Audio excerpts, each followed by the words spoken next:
Hello दोस्तों, good evening. Muzaffarpur university का number 1 channel आप सभी स्टूडेंट का स्वागत करता है। आप सब कैसे हो? आशा है कि आप सब ठीक ठाक ही होंगे। एग्ज़ाम की तैयारी कैसा चल रहा है?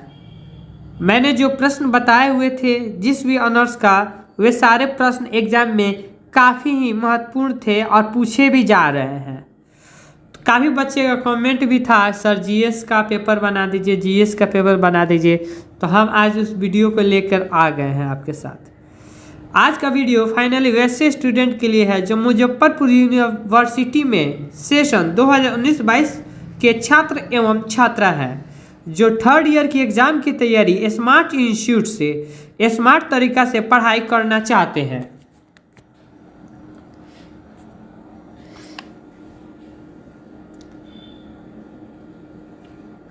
कम टाइम में ज़्यादा ज्ञान देने वाला मात्र एक ही चैनल है, वो है ऑल इन 8454। तो आज हम इस वीडियो में सीखेंगे और साथ साथ प्रश्नों को समझेंगे ताकि एग्जाम में किसी भी प्रकार का दिक्कत का सामना ना करना पड़े। तो और मक्खन की तरह एग्जाम में लिख पाए। तो चलते हैं, मैंने जीएस का पेपर सेट किया हुआ है, तो इसमें आगे हम पढ़ लेते हैं। इसमें कितने सेक्शन बांटे जाते हैं, कितने प्रश्न होते हैं, ये सारे हम आपको बता दे रहे हैं। इसमें आपको हम सेक्शन की अगर बात करें तो हम बता दें आपको बच्चों, सेक्शन इसमें 2 होते हैं, सेक्शन ए और सेक्शन बी। ठीक, अब ये कितने नंबर के होते हैं? काफ़ी बच्चों का मन में सवाल रहता है। ये 100 नंबर के होते हैं। ठीक है, एक क्वेश्चन जो हमारा होता है ये 20 नंबर का होता है, जैसे ऑल पेपर और पी पेपर में होता है 20 नंबर का होता है। आपको इसमें से 10 प्रश्न इसमें पूछे जाएंगे, लेकिन आपको 10 प्रश्नों का जवाब नहीं देना है। कितना प्रश्नों का जवाब देना है आपको? तो इसमें से मात्र आपको 5 प्रश्नों का उत्तर ही देना है। ठीक है, तो इसमें से हम पढ़ते हैं। आंसर मेरा देखिए, मैंने जो सेट किया है ना, ऐसे सेट किया है जैसे एग्जाम में क्वेश्चन पूछे जाते हैं। एग्जाम में क्वेश्चन का जो पैटर्न रहता है उस तरह से मैंने क्वेश्चन सेट किया है, ताकि आपको एग्जाम लगे ना कि एकदम वीडियो आसान है, और जब क्वेश्चन आपके सामने आए ना तो एकदम हल्का लगे। ठीक है, तो आपको हम बता दें, यहाँ पे लिखा हुआ है answer any 5 question selecting at least 2 question from each group. आपको हम बता दें, इसका हिंदी जो हुआ, आपको 5 क्वेश्चन देना है, लेकिन लास्ट वाला जो 2 क्वेश्चन है फ्रॉम ईच ग्रुप, यानी ये आपको सेक्शन ए 1 में से 3 देना है और सेक्शन बी में से 2 प्रश्नों का जवाब देना है। आपको ये वाला में से आपको कितने जवाब देना है? 2। और ऊपर वाले में से कितना देना है? तो हम आपको गाइस बता दें, ऊपर वाले को कितना देना है? 3 प्रश्न। अब एग्जाम के पैटर्न समझ गए, सब कुछ समझ गए। अब हम आते हैं अपने गेस क्वेश्चन की तरफ। निम्नलिखित मेरा पहला प्रश्न जो है, निम्नलिखित घटनाएं कब घटित हुई? ठीक है, इसके बारे में हमको बताना है। मेरा जो पहला मैंने जो सेट किया है दांडी यात्रा, इसके बारे में आपको बताना है। चंपारण सत्याग्रह, इसके बारे में आपको बताना है। चंपारण सत्याग्रह कब हुआ, गांधी जी के द्वारा हुआ, कब हुआ, इनके कितने ये थे, किसने बुलाया था चंपारण में, आप ये सारे को लिख दीजिएगा। ये आपको जितने भी हैं आपके जीएस के गेस में मिल जाएंगे। अगर ये क्वेश्चन याद करने में दिक्कत हो रहा है तो आप हमें कमेंट कीजिए, कमेंट बॉक्स खुला हुआ है, मैं उस पर एक वीडियो बना दूंगा और आप उसे आसानी से आप याद कर सकते हैं। ठीक है, भारतीय राष्ट्रीय कांग्रेस की स्थापना के बारे में लिखना है। ठीक है, भारत छोड़ो आंदोलन कब हुआ था, ये सारे लिखना है। अगर हम बात करें भारत छोड़ो आंदोलन की, तो ये 1942 में हुआ था। ठीक है, 1942 में।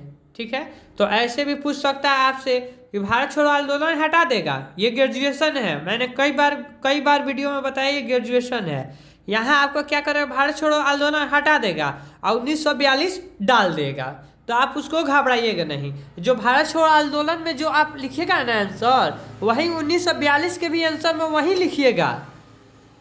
आप उसको चेंज नहीं कीजिएगा, ठीक है। प्रश्न चेंज हो जाएंगे लेकिन आप उसका उत्तर, इसीलिए मैंने वीडियो शुरू करते हुए प्रश्नों को हम समझेंगे, प्रश्नों को समझेंगे तभी उत्तर हम लिख पाएंगे। अगर हम प्रश्न को नहीं समझेंगे तो उत्तर हम क्या लिख पाएंगे, आप बताइए, नहीं ना लिख पाएंगे।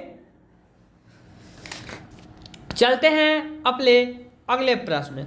सिपाही विद्रोह के बारे में आपको लिखना है, ठीक है। या आपको निम्नलिखित तिथियां पर विवरण दीजिए। 1857 के क्रांति हुआ था, उसके बारे में लिखिए। देखिए यहाँ पे मैंने जो बताया हुआ था आपको, देखिए आ ही गया है 1942 लिखा हुआ है ना आपको, इसलिए मैंने इस क्वेश्चन को VVI है ये क्वेश्चन 1942 वाला, और मैंने उसके ऊपर भी दिखा दिया है कि भारत छोड़ो आंदोलन। तो ऐसे भी क्वेश्चन पूछ सकता है, ये GS है, इसमें अनाथा समुंदर है। अब आते हैं 3, 1950 के बारे में क्या हुआ था, घटित हुआ था, क्या क्या हुआ था आपको बताना है। क्वेश्चन नंबर 4 1917 के बारे में लिखना है, और क्वेश्चन नंबर 5 1947 के बारे में आपको लिखना है। अब चलते हैं प्रश्न संख्या 2 की तरफ। महात्मा गांधी राष्ट्रीय ग्रामीण रोजगार सुरक्षा कार्यक्रम पर एक निबंध लिखें, ठीक है। ये मैंने जितने भी सारे इंपोर्टेंट सारे क्वेश्चन है, ये सारे VVI क्वेश्चन है। चलते हैं प्रश्न संख्या 3 की तरफ। भारतीय संविधान की प्रमुख विशेषताओं का उल्लेख कीजिए। ये भी काफी ही इंपॉर्टेंट है, एग्जाम के दृष्टि से ये काफी ही इंपॉर्टेंट है। अब चलते हैं प्रश्न संख्या 4 की तरफ। नीति आयोग क्या है, इनके प्रमुख कार्यों का वर्णन कीजिए। आप कॉपी कलम लेके बैठिए, आप वीडियो देखते हैं लेकिन कॉपी कलम लेके नहीं बैठते, ठीक है भाई, कॉपी कलम नहीं लेके बैठना है तो कम से कम जो मैंने क्वेश्चन जो गेस कराया है आप उसको गेस पेपर में आप उसको टिक मार लीजिए, ताकि आप जब भी गेस खोले तो हाँ ये हमको पढ़ना है। मान लीजिए हम ये लगाए नीति आयोग क्या है, इसके प्रमुख कार्यों का वर्णन कीजिए। आप इस क्वेश्चन को पढ़े ही नहीं, दूसरा क्वेश्चन पढ़ लिए तो फिर ये दिक्कत ही ना होगा, कहिएगा सर जो बताए हुए थे वो नहीं आया था, है कि नहीं। अभी मैंने जो भी प्रश्न बताए हुए थे हिंदी ऑनर्स, हिस्ट्री ऑनर्स, वो काफ़ी ज़्यादा, मैंने 10 प्रश्न सेट किए थे ना, सारे प्रश्न पूछे ही जा रहे हैं। अगर आपका कोई दोस्त होगा तो आप मेरा वीडियो देख लीजिएगा, क्वेश्चन मिला लीजिएगा, ठीक है। चलते हैं प्रश्न संख्या 5।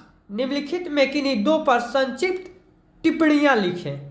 स्वामी विवेकानंद के बारे में आपको बताना है, स्वच्छ भारत अभियान, कोरोना वायरस, ठीक है, सुकन्या समृद्धि योजना।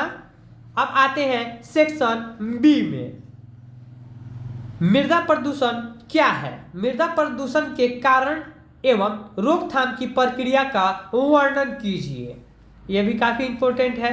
ये देखिए आजकल काफी ज्यादा, आजकल जो बच्चे हैं सब कोई यूज करते हैं, जैसे आप भी यूज करते हैं। जैसे ये मेरा क्वेश्चन नंबर 6 को हम समझते हैं, थोड़ा आपको हम समझ ज़्यादा नहीं, इसमें अगर समझाएंगे तो ये वीडियो काफ़ी लंबा बन जाएगा, तो आप कहिएगा कि सर वीडियो काफ़ी लंबा बना देते हैं, ठीक है। तो हम इसके बारे में थोड़ा सा चर्चा करेंगे, ज़्यादा नहीं चर्चा करेंगे। आगे प्रश्न हम समझ, आगे प्रश्न पढ़ दे रहे हैं कि आप अच्छा से समझ लीजिएगा, ठीक है।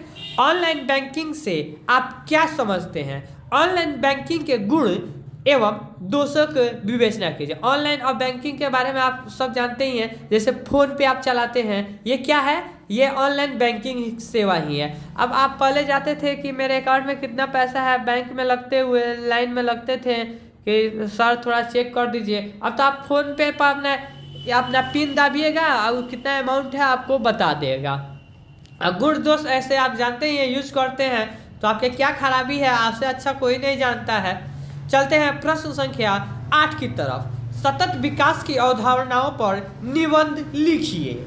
ये भी काफ़ी इंपॉर्टेंट है। मेरा अगला प्रश्न जो है 9, प्लास्टिक हमारे पर्यावरण को किस प्रकार से नुकसान पहुंचाता है, प्लास्टिक का प्रयोग कैसे कम किया जा सकता है। सरकार भी हम आपको बता देना चाहते हैं गाइज, सरकार भी बीच में इन्होंने प्लास्टिक के रोकथाम के लिए कई परियोजना चलाई हुई थी, ठीक है। बीच में प्लास्टिक भी बंद हुआ था लेकिन अब फिर चालू हो गया है, तो इसके बारे में लिखना है। निम्नलिखित में किन्हीं 2 पर संक्षिप्त टिप्पणियां लिखे। ओजोन सतह, पवन ऊर्जा, वन उन्मूलन, तथा जैविक खेती। अगर आपको किसी भी प्रकार से आपको अगर दिक्कत हो रहा है, क्वेश्चन याद नहीं हो रहा है या किसी भी प्रकार से आपको दिक्कत हो रहा है तो आप हमारा कमेंट बॉक्स खुला हुआ है, आप वहां जाकर कमेंट कीजिए जो भी आपको दिक्कत हो रहा है। वैसे मैंने जो भी बताया आपको दिक्कत तो नहीं होना चाहिए, लेकिन फिर भी अगर होगा तो ऑल इन 84 आप सभी स्टूडेंट का तहे दिल से आपका हेल्प करेगा।